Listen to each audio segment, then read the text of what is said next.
नमस्कार, मी जयश्री देसाई. अल्टिमेट आरोग्य या माझ्या यूट्यूब चॅनलमध्ये आपणा सर्वांचं हार्दिक स्वागत. चक्रांचा विषय घ्यायला लागल्यापासून अनेकांना तो खूप आवडला आहे, अनेकांना त्याचा अभ्यास करावासा वाटायला लागला आहे. ही खूप आनंदाची गोष्ट आहे. तो करायलाच पाहिजे, कारण हे शास्त्र इतकं विस्मयकारी आहे की मी किती अभ्यास केला तरी मला माझं समाधान झालं असं वाटतच नाही आहे. तुम्हालाही तसंच वाटेल याची मला खात्री आहे. आणि त्यासाठीच आजपासून आपण आणखी त्याच्या डीपमध्ये जायला लागणार आहोत.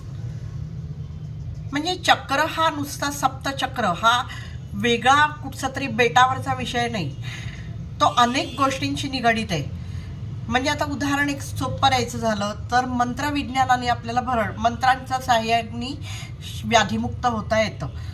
हे आता बऱ्याच जणांचा अनुभव आहे. पूर्वापार आपल्याकडे ही माहीत असलेली गोष्ट आहे. मंत्रविज्ञान पण मी घेणार आहे पुढे. मंत्रांनी का फायदा होतो आपल्या शरीराला, व्याधी कशा दूर होतात मंत्रांनी, हे पण अशक्यप्राय वाटणारी गोष्ट आहे, पण होते. त्याचाही संबंध कुठेतरी या चक्रांशी आहे. आपल्या शारीरिक आणि मानसिक भावनिक स्थितीचा संबंध, अनारोग्याचा किंवा मानसिक आरोग्य, शारीरिक आरोग्य, अनारोग्य या सगळ्याचा संदर्भ या चक्रांची कुठेतरी येऊन पोचतो. पंचतत्वांचा असमतोल आणि ही चक्र यांच्यातही घनिष्ठ नातं आहे. म्हणजेच हे चक्र हा विषय एकटा उचलून बाजूला काढून फेकावा असा हा विषय नाही. आपल्या पूर्ण अस्तित्वाशी तो व्यापलेला आहे आणि याच नाही, आपल्या सूक्ष्मदेहाच्याही अस्तित्वाशी तो निगडीत आहे. त्याच्यामुळेच हा विषय जरा नीट समजून घेतला पाहिजे. समजायला अजिबात कठीण नाही आहे तो. का ही चक्र एवढा आपल्या शरीरावर प्रभाव टाकतात, असं काय आहे तर आपल्याला माहिती आहे की योगशास्त्रानुसार 72,000 नाड्यांमधून आपला प्राण फिरतो. प्राण म्हणजे पंचप्राण.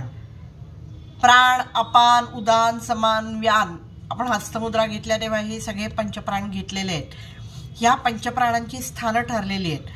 आणि जेव्हा ह्या इडा, पिंगळा नाड्या, 72,000 नाड्यातल्या 3 महत्त्वाच्या नाड्या, इडा, पिंगळा आणि सुषुम्ना. सुषुम्ना तर मधून फिरते. इडा आणि पिंगळा माकडहाडापासून सुरू होऊन इथपर्यंत जातात, पण इथे जाताना त्या क्रॉस होत होत जातात. त्यामुळे 5 ठिकाणी त्या एकमेकांना असे इंटरसेक्ट करतात आणि त्या 5 ठिकाणी आपली पहिली 5 चक्र येतात. ही जी पहिली 5 चक्र येतात ती या स्थूल देहाशी निगडीत आहेत. म्हणजे आपल्या शरीराचं, आपल्या मनाचं स्वास्थ्य हे त्यांच्यावर निगडीत आहे.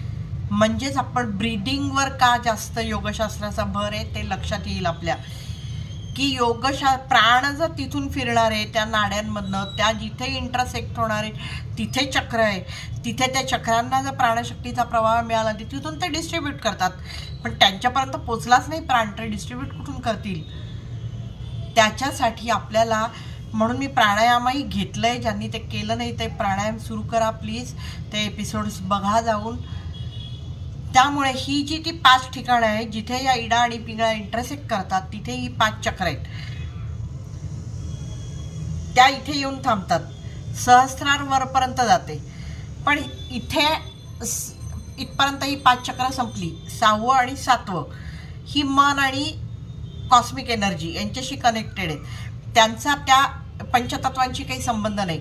पण ही जी पंचतत्वांच्या जागी असलेली ही जी 5 हे आहेत तिथेच आपले सगळे महत्त्वाचे अंतर्गत अवयव आहेत. अंतःस्रावी ग्रंथी आहेत, इथे थायरॉइड आहे, पोटात तर भरपूरच आहेत आपल्या सगळ्या पॅनक्रियाज आणि स्प्लीनपासून वगैरेच्या.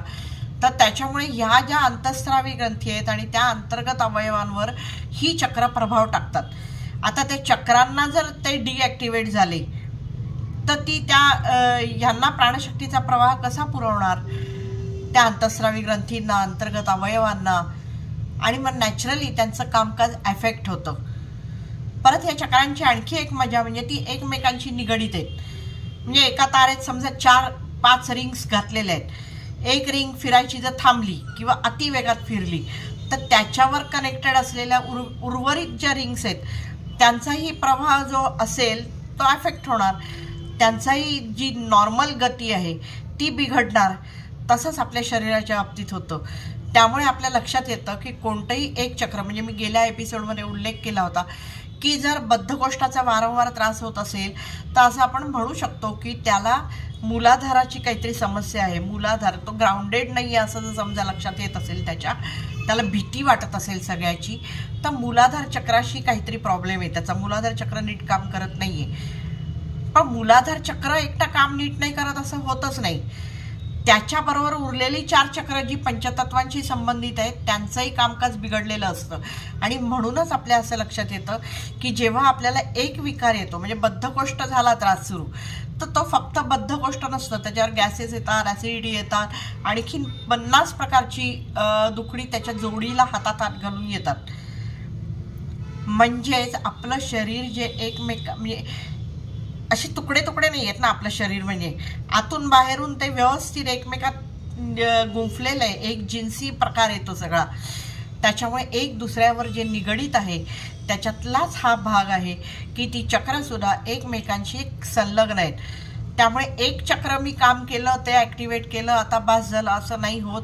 त्याच्याबरोबर दुसरी जी 4 चक्र ॲफेक्टेड झालेली असतात तीही आपल्याला, मी 7ही चक्रांचा उल्लेख आता करत नाही आहे, फक्त पंचतत्वांची निगडीत समजण्यासाठी सोपं जावं आणि शारीरिक आपल्या संबंधाची आहे म्हणून मी तेवढाच विषय आत्ता घेते. 5 चक्र असा उल्लेख मी त्यासाठी करते, कारण पहिला आपला जो कन्सर्न आहे तो शारीरिक आरोग्य हा आहे, व्याधी हा आहे. तर त्याच्यामुळे आपल्याला ही जी पंचतत्व बॅलन्स असणं जसे गरजेचं आहे तसंच ही चक्र बॅलन्स असणं, ॲक्टिवेटेड असणं गरजेचं आहे.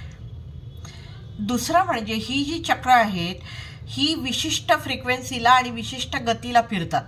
त्यांची सगळ्यांची फ्रिक्वेन्सी आणि गती एकसारखी नसते. प्रत्येकाला त्यांचं जे टास्क आहे त्यानुसार त्यांची फ्रिक्वेन्सी आणि त्यांची गती ही वेगवेगळी आहे. आता ती जेव्हा सिंकमध्ये असतात, ती व्यवस्थित बॅलन्स्ड असतात, त्यावेळेला ती सगळा तो गाडा जो आहे तो व्यवस्थित चालू राहतो. जेव्हा ते होत नाही तेव्हा एखादं चक्र एकतर हायपो ॲक्टिव्ह होतं किंवा हायपर ॲक्टिव्ह होतं. हायपो ॲक्टिव्ह म्हणजे कमी गतीने फिरतं, हायपर ॲक्टिव्ह म्हणजे जास्त गतीने फिरतं किंवा बंदच पडतं, पूर्णपणे सुप्तावस्थेत जातं. अशा प्रकारे कशाही प्रकारचा हा असमतोल असला तरीही तो अंतिमतः आपल्याला शारीरिक आणि मानसिक व्याधी देऊन जातो, भावनिक ओझी मनावर देऊन जातो. मानसिक आरोग्य बिघडलं की शारीरिक आरोग्य तसंही बिघडतंच. त्याच्यामुळे आपल्याला हे सगळं बॅलन्समध्ये आणणं हे फार गरजेचं असतं. आता मी आजच्या एपिसोडच्या सुरुवातीलाच मंत्रविज्ञानाचा उल्लेख केला की मंत्रविज्ञान आणि चक्र सायन्स किंवा सप्तचक्र, मंत्राचा आपल्याला फायदा होतो कारण मंत्र विशिष्ट फ्रिक्वेन्सी आपल्या शरीरात जनरेट करतात. अचूक उच्चारण जर मंत्रांचं केलं तर ते विशिष्ट फ्रिक्वेन्सी जनरेट करतात. म्हणजेच ते काय करतात तर त्यांची फ्रिक्वेन्सी या चक्रांना बळ देते. चक्रांची फ्रिक्वेन्सी आणि त्यांची फ्रिक्वेन्सी मंत्राची ही जेव्हा त्यांची नाळ जोडते त्यावेळेला चक्र ही ॲक्टिवेट होतात आणि चक्र ही ॲक्टिवेट होतात तेव्हा ॲटोमॅटिकली आपल्याला शारीरिक मानसिक स्वास्थ्य आणि आध्यात्मिक उन्नती मिळायला मदत होते. यासाठी साधना करायची असते. कोणतीही साधना करा, त्या साधनेनी ही चक्र उद्दीपित होत जातात आणि ती जेव्हा उद्दीपित कुंडलिनी वर सरकत जाते तेव्हा ही चक्र ॲक्टिवेट करतच वरती जाते ती. म्हणून हे उपाय जरी करायचे तरी त्याच्यावर साधना रोज काहीतरी करणं गरजेचं आहे. चक्र साधना करता आली तरी चालेल, तेही मी पुढे घेणार आहे. चक्रा मेडिटेशन कसं करायचं ते. आता ह्याच्याबरोबर जसं मी म्हटलं की फ्रिक्वेन्सीज, मंत्रांच्या फ्रिक्वेन्सीनी हे होतं, पण जेव्हा ह्या चक्र ही डिॲक्टिवेटेड असतात, पण आपण देवाचं तर करत असतो, मग आपल्याला वाटतं मी तर साधना करतोय, मी देवाचं जप करतो, मग तरी माझी चक्र डिॲक्टिवेटेड कशी? तर त्याला अनेक किंवा असमतोल, पूर्ण डिॲक्टिवेटेड नाही तरी असमतोल झालेला अशीही असू शकतात. ते कसं होतं तर त्याला अनेक कारणं आहेत, पण त्यातली जी प्रमुख महत्त्वाची कारणं आहेत ती अशी आहेत की चुकीचा आहार, चुकीचा आणि चुकीच्या वेळी केलेला आहार. आपलं शरीराचं जे चक्र आहे ते सूर्योदय आणि सूर्यास्ताशी बांधलं गेलेलं आहे. त्यामुळे रात्री 1 वाजता मी जर वडापाव खाल्ला तर नाही चालणार आहे माझ्या शरीराला. सूर्यास्ताला जे काय खायचं आहे ते मी खाऊन घ्यायचं आहे. आता आपल्याला ते शक्य नाही, आपण घरी 9 वाजेपर्यंत पोचतच नाही, पण मग जेवढ्या लवकर शक्य आहे तेवढं, किंवा बरोबर वेगळा डबा कॅरी करून, पण शक्यतो या जर वेळा पाळल्या आणि सात्विक आहार ठेवला तर आपल्याला त्याचा फायदा चक्रांच्या जागृतीसाठी, चक्र बॅलन्सिंगसाठी सुद्धा होतो. दुसरा जो हे आहे तो स्ट्रेस हा अतिशय हार्मफुल ठरतो. त्यांनी चक्रांचा इम्बॅलन्स होऊ शकतो. त्यामुळे स्ट्रेस कमी करण्यासाठीचे जे सगळे उपाय आहेत ते करायला हवे. त्याच्यावर मी वेगवेगळे एपिसोड्स प्रचंड मालिकाच घेतली आहे. त्यामुळे ज्यांनी ते एपिसोड्स बघितले नसतील ते जाऊन बघा, तसं करा, त्याचा तुम्हाला फायदा होईल. तिसरा जो हे आहे, आहार झाला, स्ट्रेस झाला, योगासनं आपली अनेक योगासनं जी आहेत ती चक्रांवर काम करणारी आहेत, चक्र ॲक्टिवेट करणारी आहेत.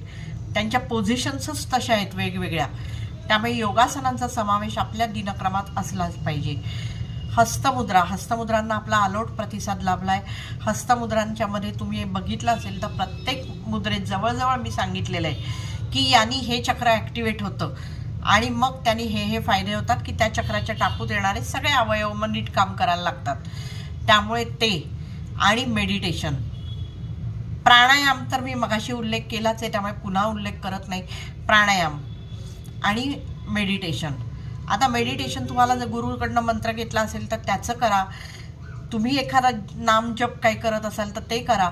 त्याच्या जोडीला तुम्हाला जे तुमच्या लक्षात येतात समस्या, आता मी एक चक्राची जेव्हा घेईन त्यावेळेला तुम्हाला कोरिलेट करता येईल की माझ्यामध्ये ह्या समस्या आहेत का, म्हणजे माझं हे चक्र डिॲक्टिवेटेड आहे का, मला ही मेडिटेशन करण्याची गरज आहे का, हे तुमचं तुम्हालाच लक्षात येत जाईल. तर त्या चक्राचा जो बीजमंत्र आहे त्यावर जरी मेडिटेशन केलं तरी सुद्धा तुम्हाला फायदा होऊ शकतो.